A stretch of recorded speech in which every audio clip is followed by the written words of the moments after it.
Evangelho segundo o relato de João, capítulo 2, verso 1 ao verso 12. Primeiro sinal, primeiro milagre público de Jesus, relatado, que nós temos acesso. João, capítulo 2, verso 1 ao verso 12. Amém? Vamos fazer a leitura então a partir do verso 1. 3 dias depois, houve um casamento em Caná da Galileia, achando-se ali a mãe de Jesus. Jesus também foi convidado com seus discípulos para o casamento. Tendo acabado o vinho, a mãe de Jesus lhe disse: eles não têm mais vinho. Mas Jesus lhe disse: mulher, que tenho eu contigo? Ainda não é chegada a minha hora. Então ela falou aos serventes: fazei tudo o que ele vos disser. Estavam ali 6 talhas de pedra que os judeus usavam para a purificação, e cada uma delas levava 2 ou 3 metretas. Jesus lhes disse: enchei de água as talhas, e eles as encheram totalmente. Então lhes determinou: tirai agora e levai ao mestre-sala. Eles o fizeram. Tendo o mestre-sala provado a água transformada em vinho, não sabendo de onde viera, se bem que sabiam os serventes que haviam tirado a água, chamou o noivo e lhe disse: todos costumam pôr primeiro bom vinho, e quando já beberam fartamente servem o inferior. Tu, porém, guardaste bom vinho até agora. Com este deu Jesus princípio aos seus sinais em Caná da Galileia. Manifestou a sua glória e os seus discípulos creram nele. Depois disso, desceu ele para Cafarnaum com a sua mãe e os seus irmãos e os seus discípulos, e ficaram ali muitos dias. Até aí, vamos orar para que o Senhor nos ilumine. Senhor Pai Santo, mais uma vez nós viemos diante de Ti, em nome do nosso Senhor Jesus Cristo, te agradecer por essa oportunidade que o Senhor nos tem dado de podermos estar todos reunidos aqui para ouvir a Sua palavra. Nós te suplicamos, ó Deus, que o Senhor se faça presente nesse local, que o Espírito Santo se faça presente, Senhor, para ministrar esse culto, que o Espírito Santo nos conduza de maneira que nós possamos ouvir, de maneira que nós possamos compreender, de maneira que nós possamos entender a Sua santa palavra. Nos dá força, Senhor, sabedoria, nos dê compreensão, nos dê entendimento para que nós possamos ouvir a Sua santa palavra, para que nós possamos compreender e entender a Sua santa palavra essa noite. Nos ajude, ó Deus. Eu te peço, em nome do nosso Senhor Jesus, nos ajude a compreender que essa palavra ela possa quebrantar, ela possa reprovar, ela possa alegrar, ela possa edificar os nossos corações, porque a Sua palavra ela é completa e perfeita, Senhor. Que o Espírito Santo, nosso Senhor, Deus Espírito Santo, se faça presente no nosso meio e conduza esse culto. Quanto a mim como pregador, te rogo, Senhor, no nome do nosso Senhor Jesus, que o Senhor me usa. Assim como o Senhor usou todos os outros que vieram antes, Senhor, todos os apóstolos, nós temos um testemunho claro, um testemunho brilhante das Escrituras que diz que o Senhor usava um homem que não era nada, Senhor, que não tinha mérito, que não significava nada, para anunciar a Sua palavra. É nessa confiança que eu venho a Ti, nessa esperança de que o Senhor fale através de mim, ó Deus, que eu possa apenas abrir a minha boca e que o Senhor fale aos irmãos de maneira que eles possam compreender de forma simples a Sua santa palavra e possam ser edificados por ela, no nome do nosso Senhor Jesus. Amém.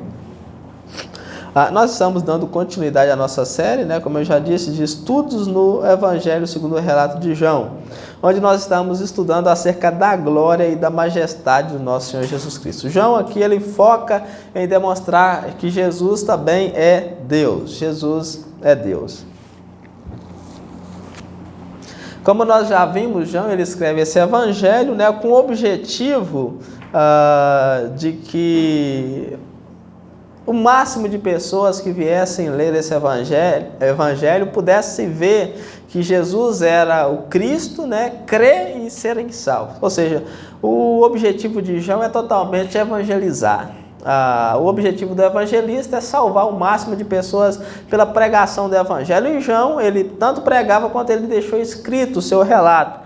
O relato da vida, ministério, morte e ressurreição do Senhor Jesus. O objetivo dele é trazer o máximo de pessoas à fé pela leitura desse evangelho. Qualquer pessoa que lê e crê pode ter a vida eterna. Hoje nós veremos o primeiro milagre de Jesus, o primeiro milagre de Jesus relatado aqui nas Escrituras. Aqui Jesus dá início aos seus sinais. O primeiro sinal de Jesus foi realizado, ele foi realizado em uma festa de casamento. em uma festa de casamento, que é o que nós vemos descrito aqui, uma festa de casamento. Era uma época, era uma data muito importante. A festa de casamento ela era muito importante para os judeus. Essas festas elas chegavam a durar 7 dias, onde o povo se alegrava juntos. Os judeus levavam a sério o casamento, e as festas de casamento elas duravam 7 dias, onde que eles dia após dia iam festejando, se alegrando, festejando. Eles festejavam muito o casamento porque sabiam que o casamento era uma bênção de Deus. Jesus, como nós vimos aqui, foi convidado para uma dessas festas, para essa festa. E com ele vai alguns dos seus discípulos e a sua mãe também estava lá presente. E nessa festa de casamento, Jesus manifesta a sua glória aos seus discípulos, dando início aos seus sinais milagrosos. Então Jesus começa aos seus milagres nessa festa de casamento. Nós entendemos que aqui nós temos o primeiro milagre que Jesus fez. E o primeiro milagre que Jesus fez foi numa festa de casamento. E nós com esse relato, nós vamos tirar várias lições importantes aqui, que nos ajudará a compreender muito acerca do caminho, acerca da vontade de Deus. A primeira lição importantíssima que nós temos aqui, que esse texto nos mostra que é verdade, é o valor que Deus dá ao casamento, Porque o primeiro sinal, o início do ministério de sinais de Jesus se deu em uma festa de casamento. Deus, pelo seu eterno poder, Ele preparou esse momento para Jesus dar início a seus sinais, que era nessa festa de casamento. Então Jesus dá início aos seus sinais nessa festa de casamento. E o fato de Jesus começar os seus sinais em uma festa de casamento nos mostra o quanto Deus dá valor ao matrimônio. Então a primeira grande e importante lição aqui é o valor que Deus dá ao casamento, porque Jesus começa os seus sinais em uma festa, dá início aos seus sinais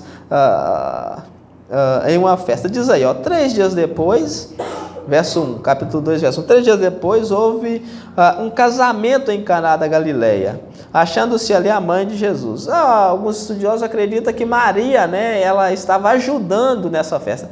Eles acreditam que essa festa ela era próxima, a Nazaré, onde Jesus morava, e Maria ela estava ajudando, na festa, na organização da festa.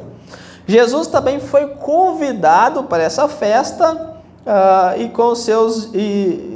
foi convidado com os seus discípulos para o casamento. Então Maria acredita que Maria estava ajudando e Jesus foi convidado. Ou seja, acredita que era algum parente de Jesus, algum dos parentes lá que convidou Jesus. E pelo visto, pelo que o texto diz, também parece que não era um casamento de pessoas ricas, Parece que era um casamento de pobre. Por quê? Porque faltou vinho. E o casamento do rico não faltava nada, Então, parece que era um casamento de pessoas que não eram muito ricas,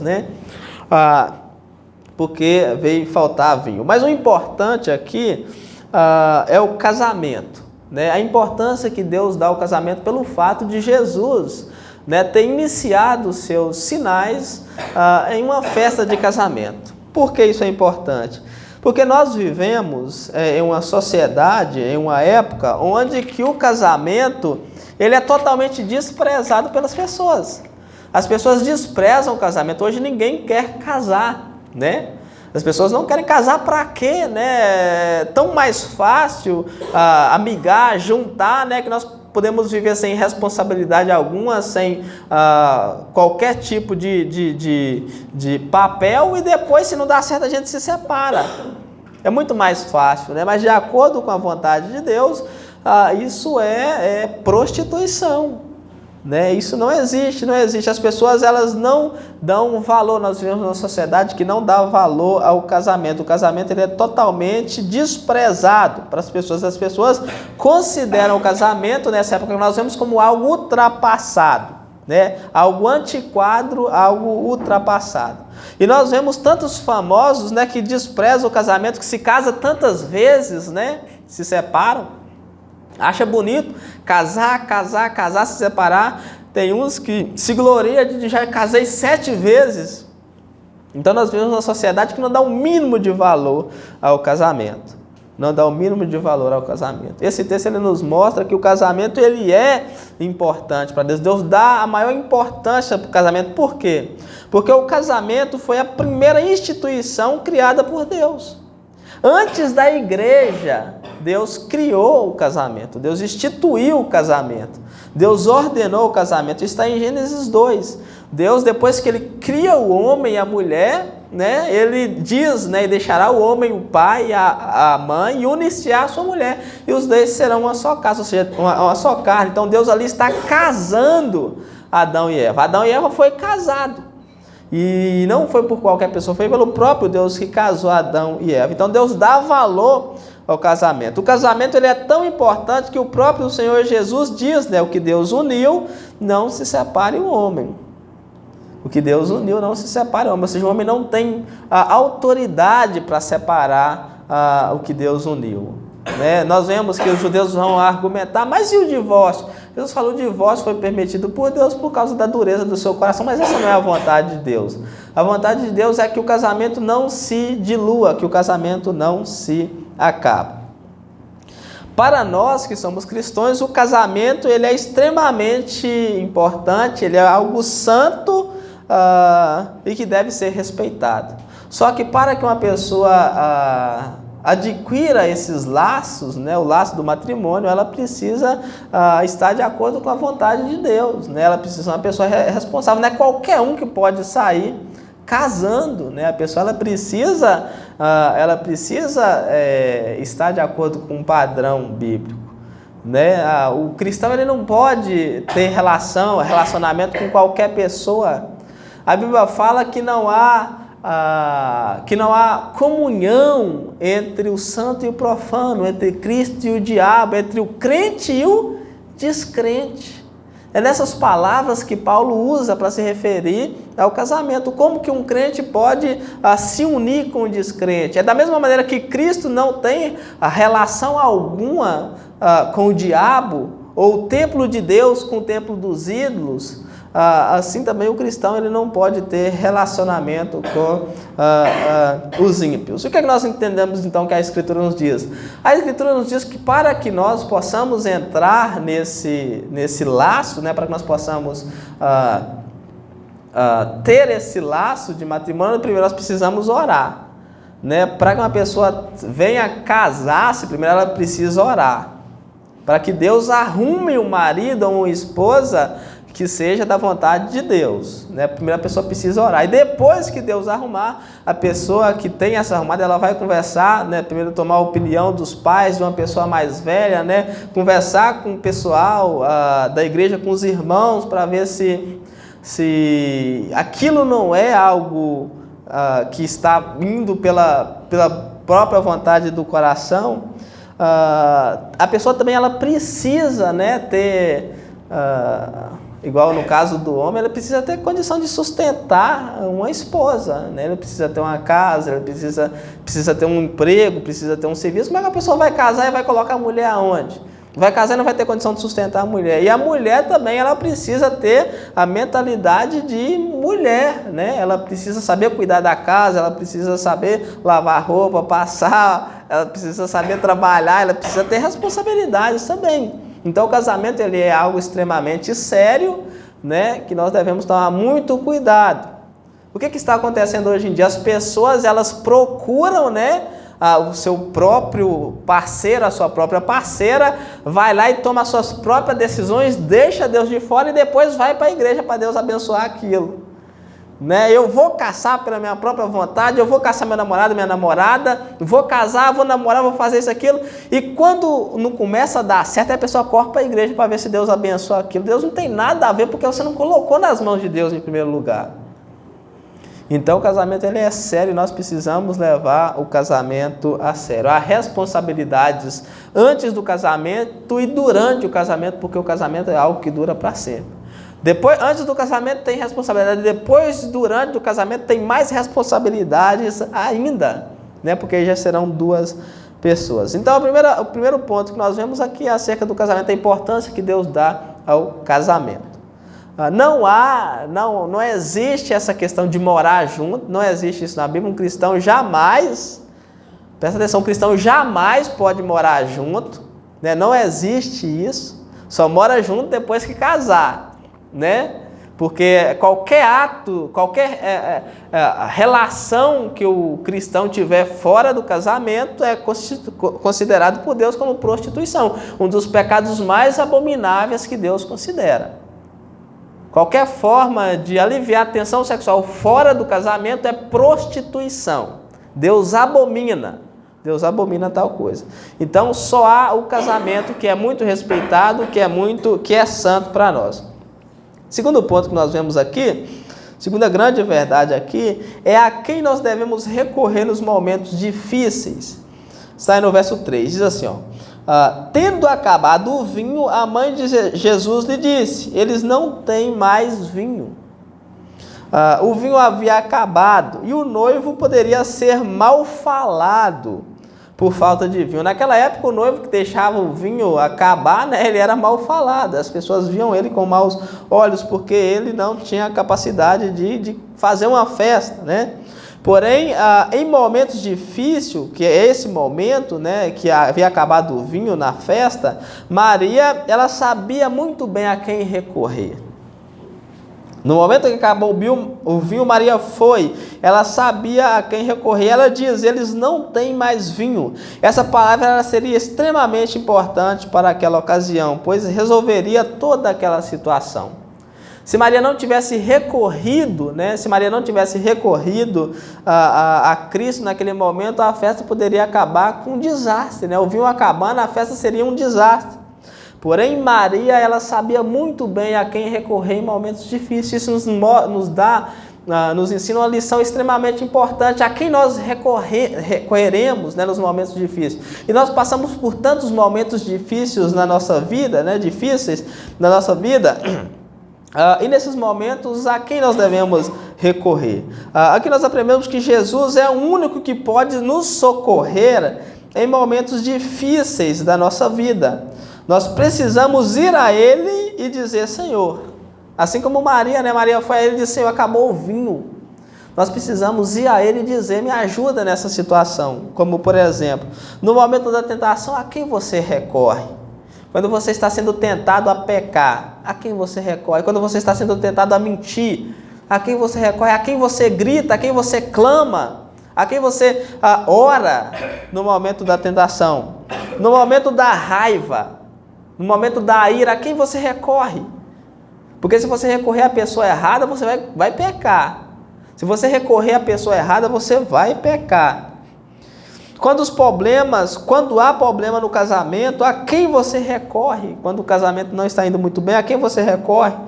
Tem muitas pessoas que recorrem a um psicólogo, né, um amigo, a uma pessoa, mas a Bíblia fala que nós devemos recorrer a Ele nos momentos difíceis, né? E se Ele enviar para esse local, Ele que enviou, mas em primeiro lugar, nós precisamos recorrer a Cristo.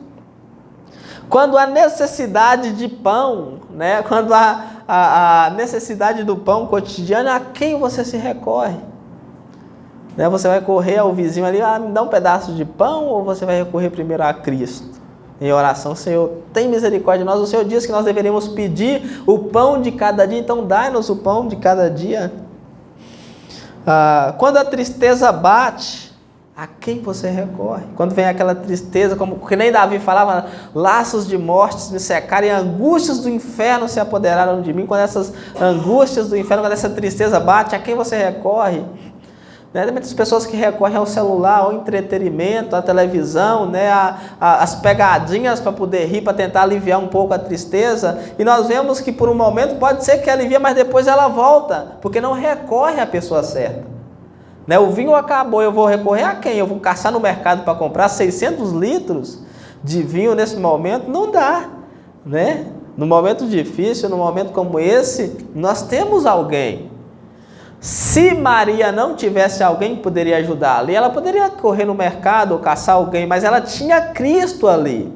E nós também temos Cristo. É por isso que nós podemos recorrer a Ele no momento de tristeza, no momento de angústia, no momento de tribulação, no momento difícil. Nós podemos recorrer a Ele. No momento de dúvida, a quem se recorre? A quem você recorre? Quando você está com dúvida acerca de algum assunto, né? Se você está certo, se você está errado, você entra numa discussão com a pessoa e você está em dúvida, será que eu estou certo ou será que a pessoa está certa? Eu não quero pecar estando errado e achando que estou certo. Então, a quem que você recorre? Eu vou perguntar para fulano, será que eu estou certo? Mas pode acontecer que fulano tenha a mesma visão carnal e pecadora que você. Nós precisamos recorrer a Cristo, porque é Cristo quem sabe quem que está certo e quem que está errado. A palavra de Cristo nos mostra quem está certo. No momento de tomar uma decisão importante, a quem você se recorre, né? Muitas vezes nós temos que tomar decisões muito importantes e tomamos por nós mesmos. Não recorremos a Deus. Nós temos tantas vezes, né, há tantos relatos nas Escrituras de homens que tomaram decisão por si só e pereceram, né? Porque não consultou a Deus antes. O triste é que muitas pessoas não recorrem a Cristo. Não recorrem a Cristo. E vai a quem nada pode fazer por elas. Por isso o problema nunca é resolvido. Agora vem o grande ponto: como que eu vou recorrer a Cristo? Eu não vejo como Maria via. Ele não estava na minha frente como ele estava na frente de Maria, né? Ele não está ali palpável. Então, como que nós hoje recorremos a Cristo? Hebreus nos dá a resposta. Hebreus diz que o véu está rasgado e nós podemos ir a qualquer momento diante dele em oração. É através da oração que nós recorremos a Cristo, é através da meditação da sua palavra que nós ouvimos a voz de Deus. Deus fala através das Escrituras. É através da oração e a meditação na palavra de Deus que nós ouvimos a sua voz. Então, como que eu recorro a Deus? É meditando na sua palavra e orando e meditando na sua palavra. Essa é a segunda verdade importantíssima que nós aprendemos aqui, que nos momentos difíceis só há um que pode nos ajudar, que é Jesus Cristo. Então nós devemos recorrer a Ele através da sua palavra, através da sua oração, lendo, orando. Senhor, me ajuda nesse momento. Me dá sabedoria para que eu possa saber o que fazer. A terceira grande verdade que nós vemos aqui é que o tempo para o Senhor realizar a sua obra não é o mesmo tempo que o nosso, né? Nós não podemos querer que o Senhor faça o milagre na hora que nós queremos. Eu quero um milagre agora, Deus. Não é assim que funciona. E aqui nós vemos no verso 4 que ele reprova, né, a Maria por isso. Ele diz, verso 4, mas Jesus lhe disse, Maria chega para ele no verso 3 e diz, Senhor, não há vinho, eles não têm mais vinho. Mas Jesus lhe disse, mulher, que tenho eu contigo? Ainda não é chegada a minha hora.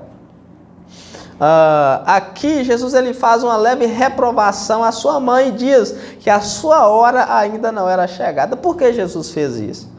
Aqui Jesus ele quer deixar claro que só o Pai poderia dizer qual era a hora dele começar os seus sinais. Como Maria veio a ele para falar isso, ele diz, né, ainda não é chegada a minha hora. Por que Jesus faz isso? Porque Jesus não queria deixar, né, que aquilo passasse de modo desapercebido, porque a hora de Deus é Deus quem decide. A hora de Jesus começar os seus sinais, era Ele quem decidia. Então Jesus faz isso para que ninguém viesse a entender de maneira errada e ensinasse de maneira errada, né? Ensinasse que Maria tinha qualquer influência sobre Cristo, como nós vemos hoje. Nós vemos hoje que as pessoas tiraram a glória que é só de Deus e deram a Maria, né? Maria que é a intercessora, Maria que é a rainha do céu. As pessoas elevaram Maria como sendo a rainha do céu hoje. E isso não é certo. Note aí, ainda no verso 4, note que Jesus ele se refere a Maria como mulher. Nós vemos na Bíblia que todas as vezes que Jesus ele tem a oportunidade de se referir a Maria como mãe, ele não o faz. Jesus nunca se referiu a Maria como mãe. Se você ler os evangelhos, você percebe que Jesus nunca se referiu a Maria como mãe, sempre como mulher. Há duas vezes, há dois relatos que Jesus poderia ter se referido a Maria como mãe, ele não faz. O primeiro relato é esse, que ele diz, mas Jesus lhe diz, ele poderia dizer, mãe, que tenho eu contigo? Mas ele diz, mulher, que tenho eu contigo? E o segundo relato é o que nós vemos em João ainda, na crucificação, quando ele está na cruz, que ele vai dizer para João cuidar, que ele vai entregar Maria aos cuidados do apóstolo João. Ele vai dizer, ele podia dizer, mãe, eis aí o seu filho, eis aí a sua mãe. Mas ele diz, mulher, eis aí a sua mãe. E eis aí o seu filho. Então Jesus ele não se refere em nenhum momento nos evangelhos a Maria como sendo a sua mãe, sempre como sendo mulher. Agora vem, por que Jesus faz isso? Por que Jesus faz isso? Jesus ele está tomando cuidado para que os homens não venham transferir a Maria o que pertence a Deus, como nós vemos hoje. Então, Jesus está tomando cuidado aqui de que os homens não venham transferir a glória de Deus para Maria, como nós vemos que a Igreja Católica fez.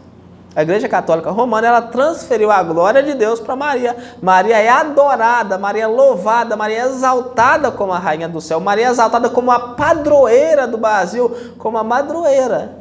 Então Jesus toma o cuidado de não chamá-la de mãe para que as pessoas não colocassem Maria num patamar que ela não tem na Bíblia. Jesus nunca chamou Maria de mãe nas Escrituras, sempre de mulher, justamente por causa disso. Nesse versículo, então, nós aprendemos também, né, que há uma hora para Deus fazer algo. E essa hora não é a hora que nós queremos. Por isso, nós devemos esperar o tempo de Deus meditando na sua palavra. Então, a lição que nós aprendemos aqui é que o Senhor tem um tempo para fazer todas as coisas. Quando Maria quis avançar esse tempo, ele diz, não é assim que funciona. Deus é quem delimita o tempo para que eu possa fazer qualquer coisa. Amém? Quarta verdade que nós vemos aqui é o sábio conselho cristão de Maria. Por que é um conselho cristão? Porque Maria dá o conselho mais sábio, né, que alguém poderia dar. Está aí no verso 5, ela diz, então ela falou aos serventes, fazei tudo o que ele disser. Esse é o conselho de Maria, que eles deveriam fazer tudo o que Jesus dissesse. Aqui Maria mostra a sua reverência e o seu respeito ao Salvador. Maria ela reconhece aqui Jesus como sendo Cristo. Quando ela diz, fazei tudo o que ele disser, Maria sabia quem era Jesus. Por isso ela dá esse excelente conselho, faça tudo o que ele disser.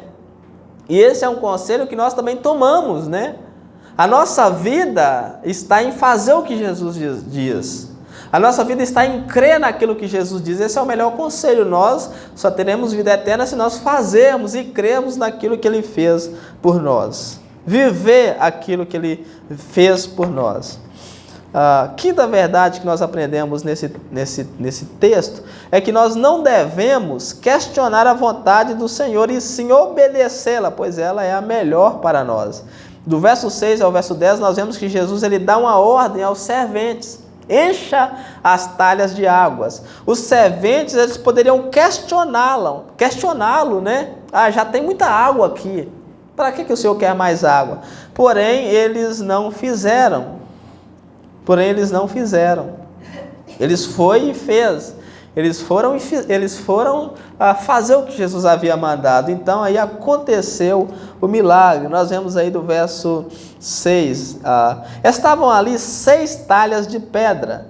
Essa quantidade, essas 6 talhas, é muito importante para que o milagre não fosse questionado depois. Quando ele diz 6 talhas de pedra, ele deixa claro que o milagre não poderia ser questionado, porque se fosse um jarro de vinho, alguém poderia dizer, ele arrumou o vinho lá com alguém. Mas quando ele diz que são 6 talhas de pedra, essas 6 talhas cabiam 600 litros, era impossível que alguém dissesse que esse vinho poderia ter vindo de qualquer outro lugar, a não ser de forma sobrenatural. Então ele diz, havia ali 6 talhas de pedra que os judeus usavam para purificações, e cada um levava 2 ou 3 metretas. Os judeus eles tinham todos aqueles rituais de purificação, e eles julgavam que aquilo era demonstração de santidade, então todos os judeus tinham aquilo nas casas. Aí vem a ordem de Jesus aí no verso 7. Jesus disse: enchei de água as talhas, e eles as encheram totalmente.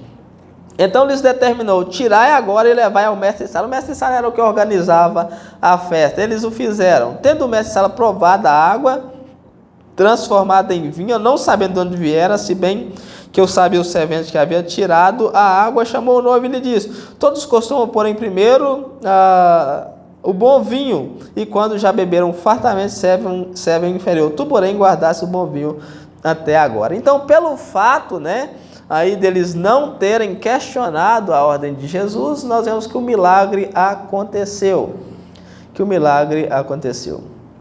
Então, nós não podemos questionar, há um tempo para o Senhor. Muitas vezes nós também não compreendemos. Eles não compreendiam o que significava aquilo. Água nesse momento, já tem água demais aquilo. Mas apesar de não compreender o que Jesus estava fazendo, eles aceitaram. Eles foram e fizeram aquilo que era aquilo que lhe era ordenado. Nós muitas vezes também não sabemos, não conhecemos os caminhos do Senhor. Muitas vezes nós não entendemos por quais caminhos que o Senhor está nos levando, mas nós devemos aceitar, pois esses caminhos que o Senhor nos leva são melhor para nós. E o Senhor declara isso em Isaías capítulo 55, verso 8. Olha o que diz, o Senhor, ele vai falar para o povo, ele diz, porque os meus pensamentos não são os vossos pensamentos, nem os vossos caminhos os meus caminhos, diz o Senhor. Porque assim como os céus são mais altos que a terra, assim são os meus caminhos mais altos do que os vossos caminhos, e os meus pensamentos mais altos do que os vossos pensamentos. Ou seja, o Senhor deixa claro aqui que muitas vezes Ele nos guia por caminhos que nós não compreendemos, mas no final aquele caminho é o melhor para nós. Aqui entra aquela questão do projeto, dos planos. Muitas vezes nós fazemos muitos planos, mas os nossos planos são frustrados. Por quê? Porque aquele não pode ser que não seja o plano de Deus, Igual, por exemplo, eu mesmo tinha o plano, de permanecer em Belo Horizonte, morar em Belo Horizonte e continuar fazendo a obra lá. Esse era meu plano, Esse era o caminho que eu achava que eu ia seguir, mas não era o plano de Deus. E hoje eu percebo que esse plano de Deus era melhor para mim do que o meu plano que eu tinha lá. Lá eu não poderia contribuir com quase nada com o Evangelho, porque lá já tem muitas pessoas que contribuem, mas aqui na cidade há muitas pessoas que vieram a crer no Evangelho pela nossa pregação, pela minha pregação. E eu dou graças a Deus, porque se uma só pessoa tivesse crido pela minha pregação, já era algo extraordinário, porque Cristo morreu por todas. E se eu tive o privilégio de trazer pelo menos uma a Cristo, isso já é maravilhoso, porque eu sei que vai haver um galardão para mim. Se você trouxer uma pessoa para Cristo, vai haver um galardão para você no céu. Isso é algo extraordinário. A Bíblia diz que há festa no céu quando um pecador se arrepende. O céu só fica maravilhado porque Cristo tornou possível a salvação de um pecador. E quando esse pecador se arrepende e crê em Cristo, então o céu louva a Deus por Cristo, por ter salvado esse pecador. Então é extraordinário. Ou seja, Deus ele nos guia por caminhos que muitas vezes nós não compreendemos, mas é o caminho certo. O que nós devemos fazer? Colocar os nossos caminhos na mão de Deus. Uma vez que nós entregamos a nossa vida na mão de Deus, não há mais acaso. Nós não vivemos mais por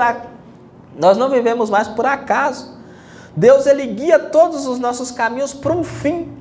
E o fim que Deus nos leva é a vida eterna. Muitas vezes nós fazemos planos e não dá certo, nós somos frustrados, nós ficamos indignados sem saber o que está acontecendo. Por que não deu certo? Por que eu não fui? Por que eu perdi o ônibus? Por que eu não viajei? Porque não era o caminho que Deus queria. Ele compara isso, ele diz que os pensamentos dele são maiores, mais altos do que os nossos. E realmente Deus tem um pensamento infinito. Deus conhece o presente, o passado e o futuro. Deus conhece tudo. Ele diz que os caminhos dele são mais altos que os nossos. Muitas vezes nós queremos caminhar baixinho, pequenininho, e Deus quer que nós caminhamos lá em cima. Muitas vezes nós nos contentamos com um pouquinho, e Deus quer que nós caminhamos lá em cima. Muitas vezes nós queremos pregar, né, ganhar uma alminha só, mas Deus quer que nós ganhamos mais. Deus tem mais, ou seja, os caminhos dele são maiores. Ele compara, assim como o céu é mais alto do que a terra, os pensamentos dele são mais altos que os nossos. E os caminhos dele são mais altos que os nossos. Então os caminhos de Deus são melhores que os nossos. Muitas vezes nós achamos que os nossos planos são bons, né? Nós temos um plano maravilhoso para a nossa vida, não temos? As pessoas costumam evangelizar, chegar para outros e dizer assim, Deus tem um plano maravilhoso na sua vida. Alguém já deve ter ouvido alguém chegar para ele e dizer, Jesus te ama, ou Deus tem um plano maravilhoso na sua vida.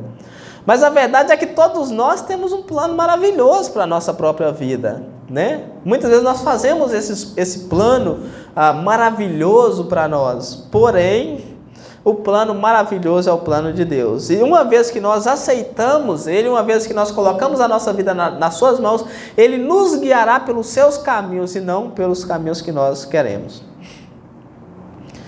Amém? Por isso, muitas vezes os nossos planos são frustrados, porque o que vale é o caminho do Senhor. Você está seguro, porque Deus está te guiando pelos seus caminhos. E a Bíblia diz que todas as coisas que acontecer com aquele que crê é pelo seu próprio bem. Todas as coisas boas ou más que acontecer para aqueles que amam a Deus é pelo seu próprio bem. E ele finaliza aí dizendo o propósito dos milagres de Cristo. No verso 11 e verso 12 ele diz assim, ó, com este deu Jesus princípio aos seus sinais em Caná da Galileia, ou seja, significando que foi o primeiro sinal de Jesus. Manifestou a sua glória e os seus discípulos creram nele. Ou seja, os milagres é para manifestar a glória de Jesus. Tudo que há na face da terra é para a glória de Deus. Depois disso, desceu ele para Cafarnaum com a sua mãe e seus irmãos, e os seus discípulos ficaram ali muitos dias. Então, tudo que acontece, a nossa própria vida deve ser para a glória de Cristo. Tudo que há na face da terra, tudo que nós fazemos deve ser para a glória de Cristo. Amém? Então, aqui nós vemos o primeiro sinal de Jesus e aprendemos várias lições com ele. A importância, né? A importância do casamento. O casamento é importantíssimo e nós devemos tomar muito cuidado nessa área para que nós possamos tomar essa decisão, né, de namorar, de noivar, de casar. Nós precisamos primeiro orar, nós precisamos orar. Nós vemos também a quem nós devemos recorrer, né, em momentos difíceis, né? Nós devemos recorrer a Cristo sempre em momentos difíceis. Nós vemos que há um tempo de Deus para Deus responder às nossas orações. Deus não vai fazer tudo o que nós queremos, né? Na hora que nós queremos, Deus faz no tempo dele. Nós vemos também que nós não devemos questionar a vontade de Deus, porque a vontade de Deus é absoluta nas nossas vidas e Ele tem o melhor para nós. Amém? Então vamos agradecer a Deus por mais essa oportunidade que Ele nos deu. E orar agradecendo a Deus. Senhor Pai Santo, mais uma vez nós te agradecemos por essa oportunidade que o Senhor nos concedeu de estarmos todos diante de Ti e ouvirmos a Sua palavra. Muito obrigado por tudo que o Senhor tem feito nas nossas vidas, ó Deus. Nós te louvamos, nós te agradecemos, nós te bendizemos por isso. Nós te agradecemos por essa oportunidade, nós te agradecemos por essa reunião, nós te agradecemos pela vida de cada irmão que está aqui presente. Que essa palavra não seja como aquela que caiu na beira do caminho, Senhor, mas que essa palavra possa cair em boa terra e produzir e frutificar, Senhor, para a vida eterna. Nós te pedimos e te agradecemos no nome do nosso Senhor Jesus. Amém.